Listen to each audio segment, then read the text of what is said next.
오늘은 추석 명절입니다. 떨어져 살다가 명절을 맞아서 부모님을 찾아 함께 지내는 모습은 참 아름답습니다. 부모님을 찾아오신 여러분들은 귀한 시간 아주 추석 명절 연휴를 잘 보내시기를 바랍니다. 부모님 또 고향이라는 단어는 언제 들어도 마음을 포근하게 하는 정겨운 단어입니다. 명절이 되면은 저도 부모님 생각이 더 간절합니다. 오늘 함께 읽은 창세기 마지막 부분의 말씀으로 우리가 성도로서 부모님과 고향에 대한 의미를 보다 풍요롭게 하려고 합니다. 15절에서 21절까지의 말씀은 요셉이 자기 아버지 야곱의 장례 후에 있는 형제간의 갈등을 풀어내는 내용이고, 22절부터 26절까지의 말씀은 요셉의 노년을 아름답게 정리하고 있습니다.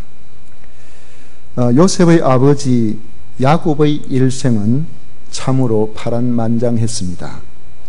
아버지와 형을 속일 만큼 장자권을 사모했지만 그의 삶은 순탄하지를 않았습니다.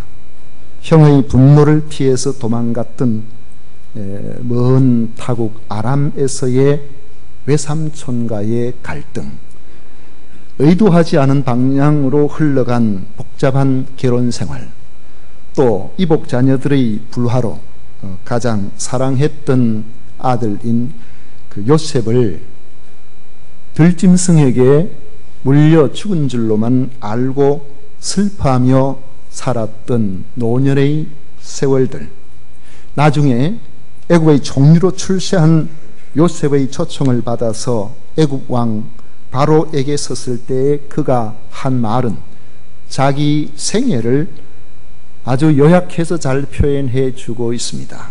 창세기 47장 9절에 보면 야곱이 바로에게 아뢰되 내 나그네 길의 세월이 130년이니이다.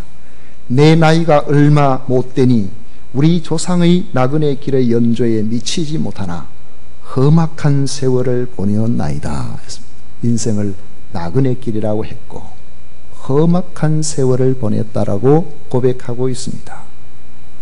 이런 험악한 세월은 젊은 시절의 요셉도 아버지 못지 않았습니다. 어릴 때에 엄마가 동생 낳다가 일찍 죽고 엄마 없이 힘들게 자랐죠. 배달은 전부 형님들인데 그런 형제들의 틈바구니에서 시달리면서 그렇게 자랐습니다. 아버지의 특별한 사랑을 받았지만은 그 사랑을 형제들이 시샘을 했기 때문에 청소년기에 그는 아버지 밑에서 자라지를 못하고 형들의 장난으로 상인들에게 종으로 팔려가서 애굽에서 타국살이를 해야 했습니다. 억울한 누명과 종살이 중에 나중엔 감옥살이까지도 하게 되는, 오랫동안 젊은이가 감당하기에는 너무나 힘든 벅찬 세월을 보냈던 것입니다. 그런데 요셉을 힘들게 살도록 한 원인 제공자가 바로 자신의 배다른 형들이었다는 점에서 앞으로도 형제간의 불화의 씨앗을 안고 있었던 것입니다. 요셉의 형제들은 그 땅 가나안 땅에 흉년으로 살 수가 없던 차에 애굽에서 총리가 된 동생 요셉의 초청으로 아버지 야곱을 모시고 애굽의 비옥한 땅인 고센 땅으로 이주를 했습니다. 그곳에서 정착 생활을 하면서 살게 될 때 아버지가 계시니까 별로 깊은 생각을 하지 못했는데 연세가 많아서 아버지가 돌아가시게 되었을 때에 그 형들은 곧 심각한 고민에 빠지게 되었습니다. 아버지가 안 계시니 자기들이 요셉에게 행한 악을 혹시나 복수하지 않을까 하는 그런 두려움을 가지게 된 것입니다. 그 형들은 사실 이 요셉을 죽이려고 했거든요.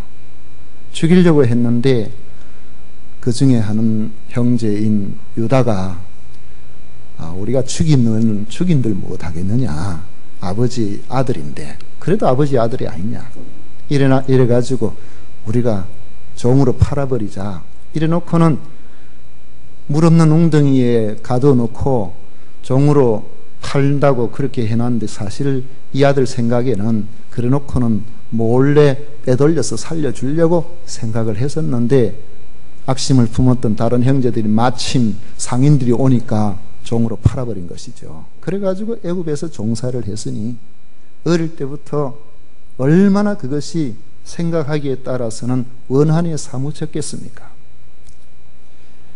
오늘 우리 읽은 말씀 15절에 보면 요셉의 형제들이 그들의 아버지가 죽었음을 보고 말하되, 요셉이 혹시 우리를 미워하여 우리가 그에게 행한 모든 악을 다 갚지나 아니할까 하고 했습니다. 그래서 사람을 보내서 아버지의 유언을 상기시키면서 제발 복수하지 말아달라고 부탁을 합니다. 왜 형들이 이렇게 약자가 되었을까요? 요셉은 애굽의 그 큰 나라의 총리의 권세를 갖고 있기 때문에 그런 것입니다.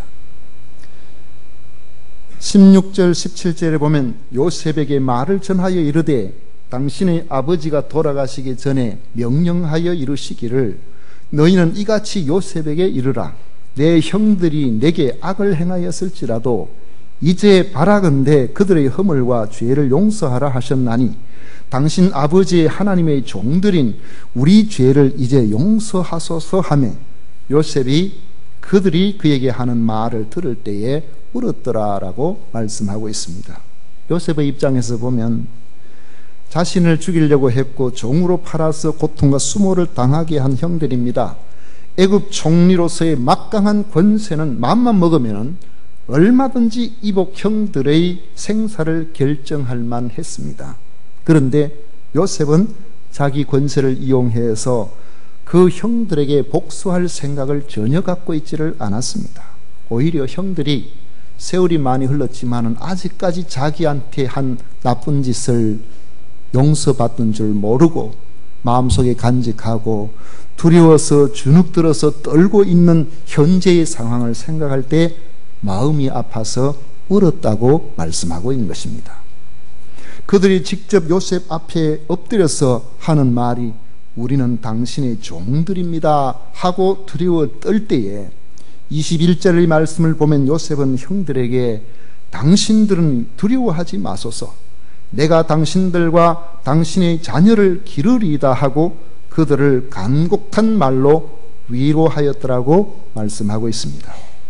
복수는 전혀 생각지도 않았을 뿐만 아니라, 내가 앞으로 계속해서 형님들의 가족들 생계를 책임지겠습니다. 형님들 걱정하지 마십시오. 이제는 더 이상 그런 걱정에 붙들려서 근심하며 그렇게 살지를 마십시오. 나는 형님들에게 전혀 복수할 생각도 없고 형님의 가족들을 내가 잘 양육하겠습니다. 간곡한 말로 위로했다고 말씀하고 있는 것입니다. 요셉의 아버지인 야곱은 아들인 요셉과 재회하기 전에는 험악한 세월을 보냈지만은 그 요셉을 만난 이후에는 만족한 삶을 누렸습니다. 죽은 줄로만 알았던 아들을 애굽의 총리가 되어 있다는 사실을 알고 재회를 했을 때에 그 기쁨이 얼마나 컸던지, 창세기 46장 30절에 보면 이스라엘이 요셉에게 이르되, 내가 지금까지 살아있고 내가 네 얼굴을 보았으니 지금 죽어도 족하도다. 내가 너를 봤으니까 이제는 내가 여한이 없다. 그렇게 이야기를 했습니다. 그 후에도 오랜 세월 동안 애굽 총리의 아버지로서 요셉은 정성껏 아버지를 복양했었고, 마지막으로는 그의 자녀들을 마음껏 축복하고, 그리고 내가 죽거든 우리 조부가 묻혀 있는 그곳에 내가 장사하게 해달라고 유언까지도 다 마치고 자녀들 품에서 임종을 했습니다. 그의 장례는 유언대로 되었고, 장례식은 얼마나 거창했던지 애국 왕의 장례처럼 그렇게 대단하게 장례식을 치루어 주었습니다. 그리고 그 사후에 자녀들은 전혀 분란이 일어나지 아니하였고 화목하게 지나게 된 것입니다. 이만하면은 이 야곱의 노년은 여러분 복된 삶을 그렇게 살다가 마쳤다라고 말할 수 있지 않겠습니까? 이렇게 야곱의 노년을 복되게 한 중심에 누가 있습니까? 바로 요셉이 있습니다. 이 요셉이야말로 우리가 생각하는 효자 중에 효자라고 말할 수가 있겠죠. 사람들 중에는 은혜를 입어도 은혜를 모르는 이들이 있고, 어떤 이들은 은혜를 입고서는 오히려 그것을 배반하거나 원수처럼 대하는 그런 경우도 있습니다. 여러분, 명절이 지나면 뉴스를 보면은 형제간의 다툼과 불화로서 시끄러운 그런 기사들이 종종 뜹니다. 주로 재산 상속에 대한 다툼이죠. 형은 너무 많이 받고 왜 나는 적게 주냐고, 왜 동생만 사랑해서 그걸 다 주고 나한테는 얼마나 안 주냐고. 그것 때문에 시끄러워서 심지어는 집안에 막 그냥 일찍 집에 가버리는 사람 뉴스가 안 되지만은 다투다가 말이죠. 명절도 안 지나고 가버리는 사람도 있어요. 그런데 그런 경우는 뉴스거리는 안 되는데 집안에다가 휘발유를 뿌려놓고 불을 질러가지고 사람이 죽니 사느니 막 이런 일들이 발생하고 하면 얼마나 참 창피스럽고 부끄러운 그런 일이겠습니까? 그런데 요셉은 어떻게 부모를 복양해서 그 부모님을 기쁘게 하고 원한을 버려서 형제들과 화목하게 그렇게 살아갈 수가 있었겠습니까? 요셉의 삶에 확고한 관점이 있었기 때문에 그렇습니다. 요셉이 가지고 있는 이러한 관점, 이런 기준점은 이따가 또 없어지는 땅의 것에 있는 것이 아니라 바로 하나님이었습니다. 18절과 19절을 보십시오. 요셉이 그들에게 이르되 두려워하지 마소서, 내가 하나님을 대신하리이까. 당신들은 나를 해하리 하였으나 하나님은 그것을 선으로 바꾸사 오늘과 같이 많은 백성의 생명을 구원하게 하시려 하셨나니 했습니다. 요셉은 눈앞에 보이는 이해관계에 얽매이지 아니하고 하나님이 하시는 큰 틀 안에서 보려고 했던 것입니다. 형들이 자신을 해치려고 했던 것은 틀림없지만은 그것이 전화위복이 되어서 자신을 하나님께서 쓰셔서 애국과 근동의 수많은 사람들을 기근에서 벗어나게 하셨다는 고백입니다. 큰 틀에서 보면 형들의 시기가 자신을 애굽에 내려와서 하나님께 쓰임받는 계기가 되었다는 것입니다. 물론 형들이 잘못이 없다는 것이 아니죠. 그러나 형들의 잘못을 만약에 벌한다고 하면은 그것은 내가 벌할 것이 아니고 하나님이 하실 일이라는 것입니다. 내가 형님을 벌할 일이 없다는 그런 생각을 하고 있는 것입니다. 여러분, 얼마나 넓은 마음을 가지고 있습니까? 이러한 넓은 마음을 요셉 자신의 성품에서 우리가 찾아본다면은 그것은 우리가 성경을 잘못 이해하는 것입니다. 왜냐하면은 하나님에 대한 신앙이 요셉의 마음을 넓게 하였기 때문에 그렇습니다. 애굽의 시위대장의 부인이 요셉을 유혹할 때 그 유혹을 피하게 되는 근거도 자기의 의지가 아니었습니다. 바로 하나님에 대한 마음 때문이었습니다. 창세기 39장 9절에 보면 이 집에는 나보다 큰 이가 없으며 주인이 아무것도 내게 금하지 아니하였어도 금한 것은 당신뿐이니 당신은 그의 아내임이라. 그런즉 내가 어찌 이 큰 악을 행하여 하나님께 죄를 지으리까 했습니다. 이런 믿음은 요셉의 유언을 보면 생명이 다하는 날까지 계속 되었다고 생각합니다. 요셉은 110세를 살았죠.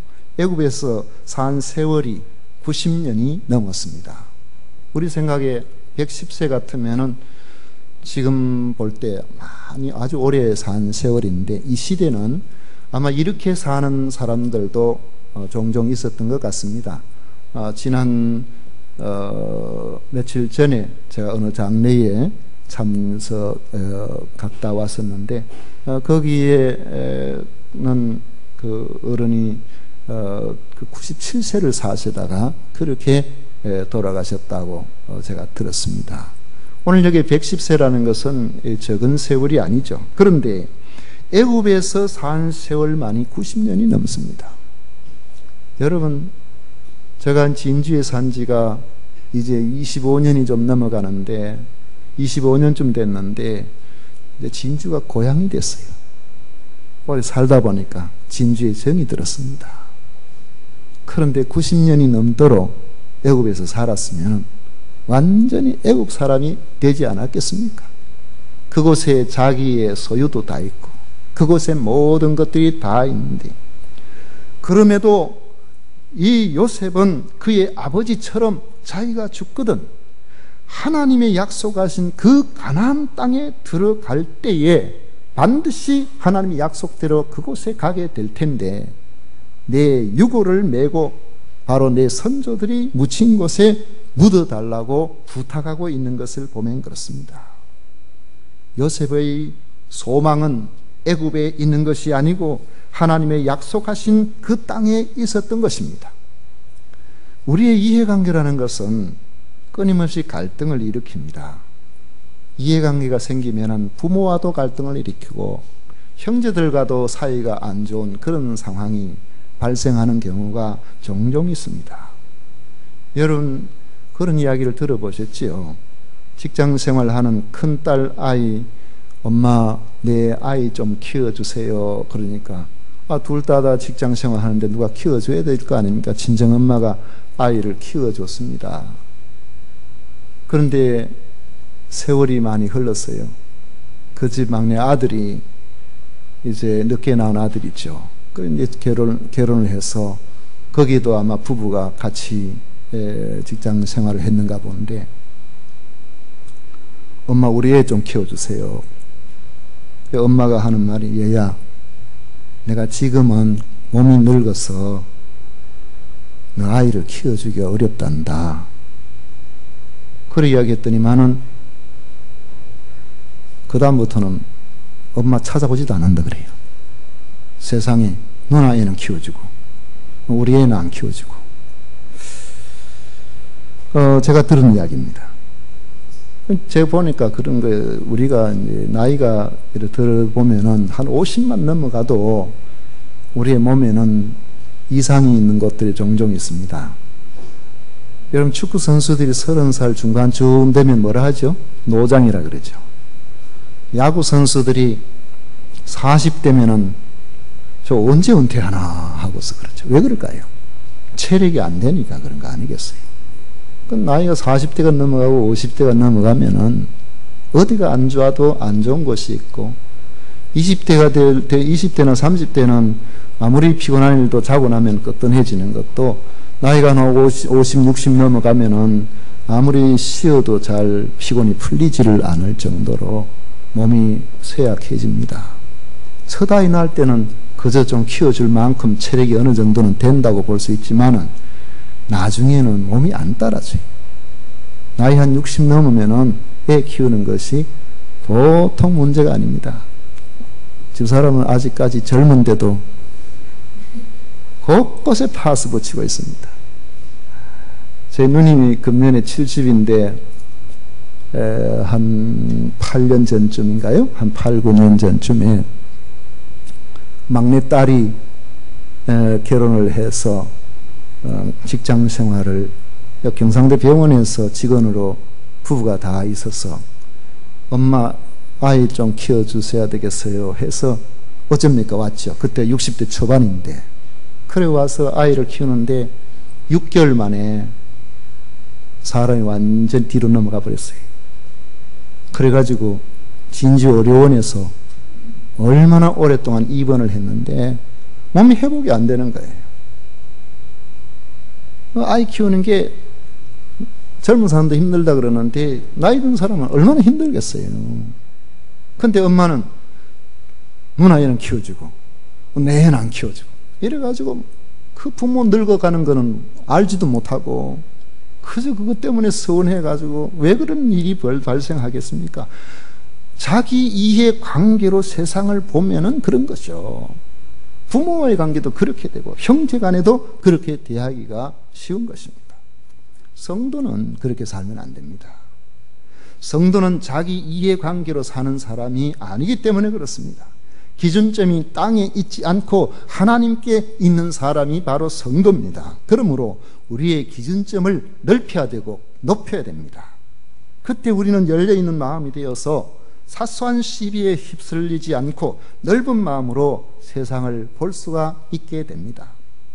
하나님은 사소한 이해관계에 매이지 않고 하나님 앞에서 살려고 힘쓰는 이런 마음을 가진 사람을 특별히 여겨주시고 그들을 선하고 복된 길로 인도해 주십니다. 요셉이 그런 마음을 가지고 그렇게 살았거든요.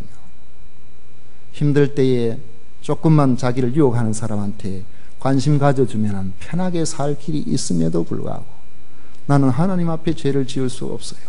나를 신뢰해줬던 주인한테 배반할 수가 없어요. 그러니까 오해를 사죠. 억울하게 옥살이를 하죠. 그곳에서 정처 없이 시간도 모르고 한없이 있는 억울한 세월들이 있죠. 그러나 하나님은 다 보고 계시는 거예요. 하나님 그 억울한 사정을 다 보고 계시는 거죠.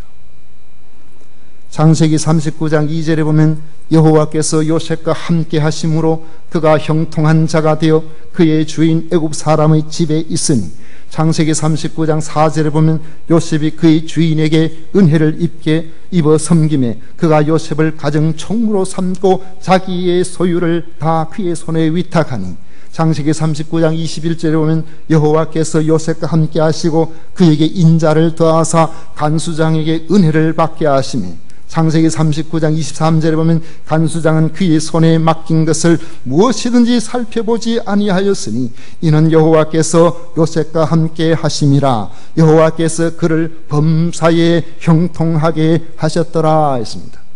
여러분, 우리 유한으로 보면은 형들에게 미움을 당하는 그 현장이 보이죠. 그래서 형들에 의해 가지고 그 이복 형들에 의해서 붙들려서 웅덩이에 갇히는 그것이 억울하죠. 그들에 의해서 아버지와 생이별을 하는 종살이 떠나는 것이, 그것이 얼마나 참 속이 터지는 일입니까? 남의 집에 종살이 해야 되는 그 안타까운 상황 어떻습니까? 의롭게 살려고 했는데 누명을 받아서 감옥살이 하면은 여러분 속이 뒤집혀서 화병 나서 죽지 않겠어요? 그런데 성경은 매 순간에 하나님이 그들과 함께 하셨다.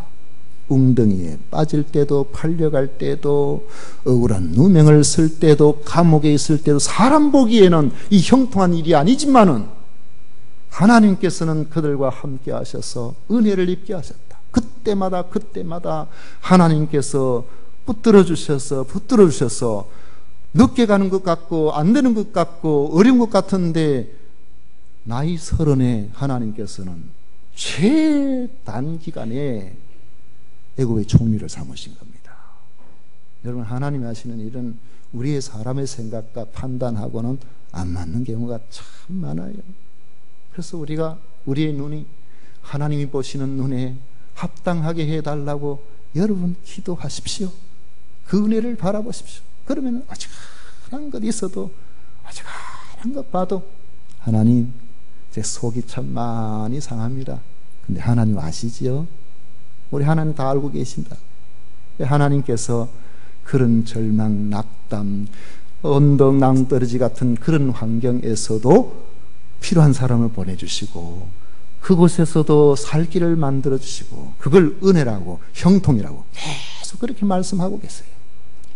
하나님이 귀하게 여겨주시면 종살이를 하든 감옥살이를 하든 은혜와 형통으로 나아가게 됨을 믿으시기를 축원합니다.